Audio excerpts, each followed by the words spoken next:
Good morning. An administration in crisis, but will President Trump's loss prove to be Breitbart's gain? I'm joined by the right-wing website's executive chairman and, until recently, Trump's chief strategist, Steve Bannon, here at Andrew Marr-a-Lago in America.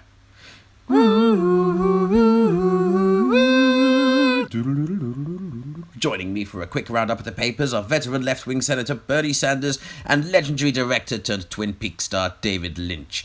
Bernie, what story has caught your eye? Thanks, Andrew, and might I say how wonderful it is to be here at your fabulous resort. I've been looking at the story that our president likes Nazis. I take it you're not a fan of Donald Trump or the Nazis? I can't say I'm a fan of either, to be honest with you, Andrew. Why not? Why not? Let me tell you something, Andrew. I'm afraid there's no time. David Lynch, what have you been getting your teeth into? I've been looking at this story about... I'm afraid we really are out of time. Bernie Sanders, David Lynch, thank you. And please take these drinks tokens, redeemable at the bar area. Yeah, shove it, you schmohawk. Now, I'm joined by a man who until last week looked to be a key player in the Trump pack of cards, but a candid interview with a left-wing publication seems to have done for him on that count. Steve Bannon, first of all, can I get you a drink? Thank you very much, Andrew, but I don't drink. Mr. Bannon, I put it to you that people will be looking at your pallid, sunken face full of broken capillaries and will be asking themselves, isn't that the face of a man who likes a drink? All right, okay, I'll have 3 whiskey sours. 3 whiskey sours for Mr. Bannon. Thank you. Steve Bannon, do you regret calling American Prospect editor Robert Kuttner? I do, Andrew. To be honest, the whole time I thought I was talking to Jared Kushner. A simple phone book error. A simple phone book error, correct. Steve Bannon, good morning. Mr. Bannon, good morning. Mr. Steve, I put it to you that your return to Breitbart has coincided with a palpable shift in tone regarding your coverage of Mr. Trump. Is this your doing?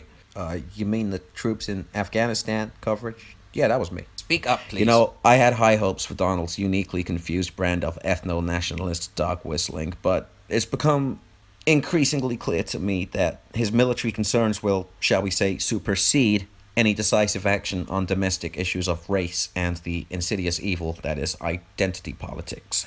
Steve Bannon, good morning. Mr. Bannon, good morning. Mr. Bannon, I put it to you that the cause of ethno-nationalism is in itself a form of identity politics.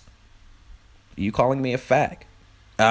Mr. Bannon, you know Antifa are the real fascists, right? Mr. Bannon... They just want to make trouble wherever they go. Good morning. Mr. Bannon, you have called for President Trump to resist the influence of so-called moderates in the White House. Why? Well, Andrew, if you'd done your research, you'd know they're all globalist Jew lizards. I'm surprised you don't know this, quite frankly, a journalist of your standing. Mr. Bannon, I put it to you that Trump's own personal fortune has relied heavily on the forces of globalism, so much so that even the Make America Great Again hats were manufactured in China. China. Yes, China. Don't get me started on China. We need to wage economic war on those bastards. You see, our economy has been a meltdown ever since the 1960s came along and turned a whole generation of strong, proud Americans into degenerate cucks. And yet it's the bankers who get all the blame. Have I mentioned Venezuela? Venezuela! Is that what you want? Because that's what'll happen. In conclusion, trickle down. Trickle down, trickle down, trickle down, trickle down, trickle down, trickle down, trickle down. Steve Bannon, good morning. For more of Steve's whimsical musings, do click onto Breitbart.com. But in the meantime, we're going to retire to the bar area, where I'm led to believe Nigel Farage and Her Majesty the Queen are waiting for us with a round of tequilas. Good morning. Andrew, come, get this down your throat.